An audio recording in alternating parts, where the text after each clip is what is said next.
We have a pretty nice and quiet afternoon ahead of us, but we do have some showers coming in later this evening, more so in your overnight period.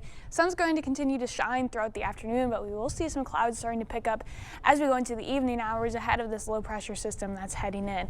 Starting to see some scattered showers later in the evening around 10 p.m. when it first enters into the area. That'll continue on into the overnight period. Could see a little bit of a wintry mix with this as well, especially areas north of I-94. Temperatures will be just grazing near freezing, so I wouldn't be surprised if we saw a couple snowflakes or some sleet mixing in with that, but a lot less snow than we were predicting in the past, so it's looking like rain is going to be that main precipitation going throughout the night. Definitely make sure you use extra caution though as you go throughout your Wednesday morning commute, especially for those folks again north of I-94 where there is that chance to see some sleet. Could get a few slick spots on the roadways out there, but nothing too crazy. It's looking like rain is going to be that main precipitation going throughout the day. As that low continues to move out, it could circulate some more back end precipitation throughout the early morning hours. Here we are at 9 a.m. tomorrow, still seeing the chance for some light showers out there.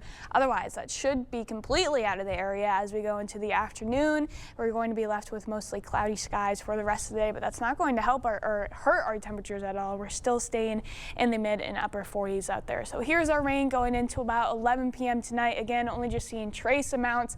A lot of it is really coming in the overnight period while most of us are asleep. Seeing around 1/10 to maybe 2/10 of an inch.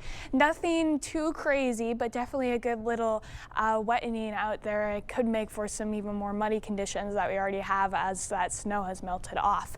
As we go into tonight, we're again seeing those temperatures getting right above freezing. Most of the area will be seeing those temperatures above freezing, but some folks north of I-94 seeing them right near freezing. That could cause that sleet and snow to form throughout the overnight period. And then tomorrow's highs, another nice and warm day, possibly a tad bit cooler because we will have those mostly cloudy conditions out there, but still looking at the mid 40s for your Wednesday. We will continue to see these warmer temperatures. Don't be scared by all this blue. This is actually only a few degrees above our average for this time of year, and at any other point in the year, looking at a high of 45, we would probably be saying that's a little bit cold. But after this cold February that we've been having, this is feeling pretty warm. So this is mild. We're going throughout the rest of the week, still seeing that mild. The really cool air, as you can see, that white is kind of staying out of our hair.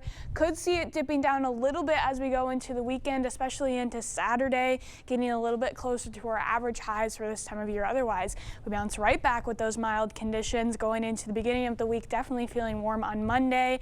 And then as we go towards the middle of next week, we start to see some of that cooler, more average air getting in that we could definitely see moving in towards the middle half of next week. So we've been below average for almost the entirety of February. We're going to stay above, dip down quickly as we saw on Saturday, right near average, and then staying above for those high temperatures throughout the beginning of next week. But as we go towards the end of next week, it's not going to be cold by any means, but here seeing still for Eau Claire, getting right back near that average line for the second half of next week. So what does that mean for our temperatures in terms of those averages? We're staying warm throughout this entire week. That's going to be our main messaging going throughout what seems to be the near future. That coldest day Saturday, we're actually right near that average 34 now for this time of year, and that's also the first day of meteorological spring. And then after Tuesday, we could see a slight dip in those temperatures, getting back into the upper 30s, but still not a lot to complain about after the week that we had last week. Yeah, we'll take this for sure. And the sun today, so nice to so see that. gorgeous, Yes, yeah. can't wait to get out. All right, thank you, Nicole.